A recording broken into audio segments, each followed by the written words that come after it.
مودی اور امت شاہ کی تلنگانہ پر نظر، ہر ہفتے ہندوتوا ایجنڈے کا جائزہ، شہروں کے ناموں کی تبدیلی اور ہر حلقے میں رام مندر، گھر گھر پہنچ کر زعفرانی تنظیموں کا پرچار۔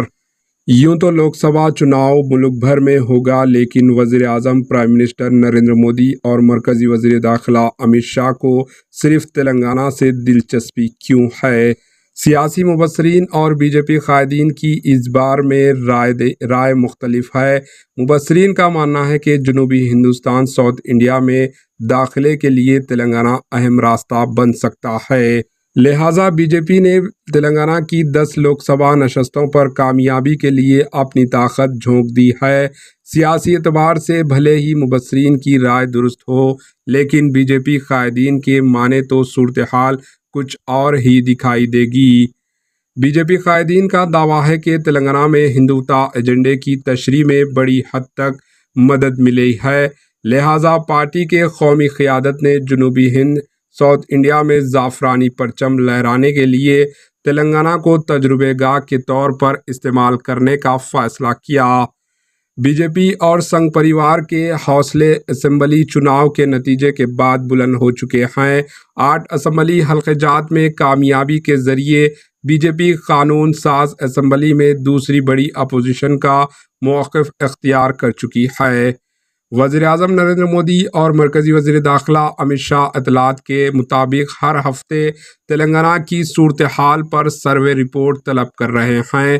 سروے رپورٹ کی بنیاد پر انتخابی حکمت عملی اور ایجنڈے کی خطیات دی جا رہی ہے۔ شمالی ہندوستان کی بیشتر ریاستوں میں اپوزیشن پارٹیوں کو کمزور کرتے ہوئے نریندر مودی نے بی جے پی کے لیے راستہ ہموار کرنے کی کوشش کی، لیکن کانگریس اور عام آدمی پارٹی کے خلاف حالیہ کارروائیوں میں عوام میں مرکزی حکومت کے خلاف ناراضگی میں اضافہ کر دیا۔ بی جے پی قیادت ہندوتوا ایجنڈے کے لیے نئے پلیٹ فارم تلاش کر رہی ہے۔ تلنگانہ، جو فرقہ واریت کے اعتبار سے ایک محفوظ ریاست تصور کی جا رہی تھی، وہاں بھی بی جے پی نفرت کا زہر گھولنا چاہتی ہے۔ اسمبلی چناؤ کی مہم میں آر ایس ایس اور دیگر زعفرانی تنظیموں نے گھر گھر پہنچ کر رائے دہندگان کو قسم دلائی تھی کہ وہ ہندوستان میں ہندو مذہب کے تحفظ کے لیے بی جے پی کو ووٹ دیں۔ ہندو اکثریتی ملک ہونے کے باوجود بی جے پی ہندوؤں اور ہندو مذہب کو خطرے کا نعرہ لگا رہی ہے۔ ذرائع کے مطابق لوک سبھا چناؤ کے انتخابی مہم کے تحت بی جے پی تلنگانہ کے اہم شہروں میں مسلم نام تبدیل کرنے کے منصوبے سے رائے دہندگان ووٹروں کو واقف کروانے کا فیصلہ کر چکی ہے۔ شہروں اور اداروں میں مسلم ناموں کی حفاظت کرنے کے علاوہ ایودھیا میں رام مندر کی تعمیر کو نریندر مودی کے کارنامے کے طور پر اکثریتی رائے دہندگان میں پیش کیا جائے گا۔ بی جے پی زیر اقتدار ریاستوں میں شہروں اور علاقوں کے ایسے تمام نام تبدیل کر دیے جائیں گے جن میں مسلم شامل تھے۔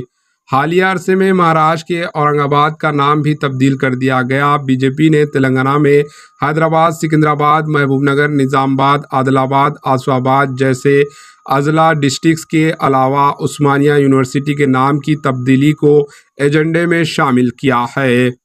10 لوک سبھا نشستوں پر کامیابی کی صورت میں مرکزی حکومت پر ناموں کی تبدیلی کے لیے دباؤ بنایا جائے گا اور خصوصی اختیارات کے ذریعے مرکزی وزارت داخلہ ناموں کی تبدیلی کا فیصلہ کر سکتے ہیں۔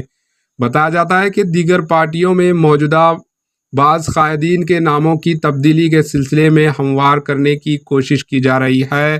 جہاں تک رام مندر کی تعمیر کا معاملہ ہے، بی جے پی ہر لوک سبھا حلقے میں ایودھیا طرز کی مندر تعمیر کرنے کا وعدہ کرے گی۔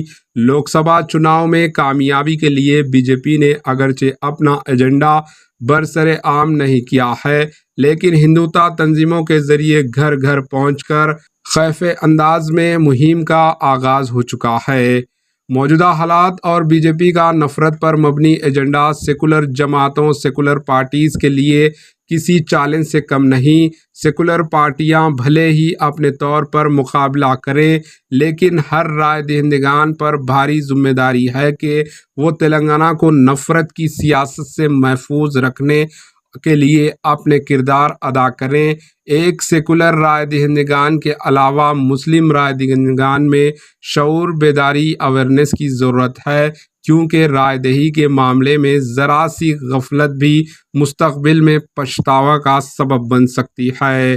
ضرورت اس بات کی ہے کہ مسلمانوں کی رائے دہی ووٹنگ کی فیصد میں اضافہ ہو اور فرقہ پرست طاقتوں کو روکنے کی صلاحیت رکھنے والے امیدواروں کے حق میں متحد ووٹنگ کی جائے۔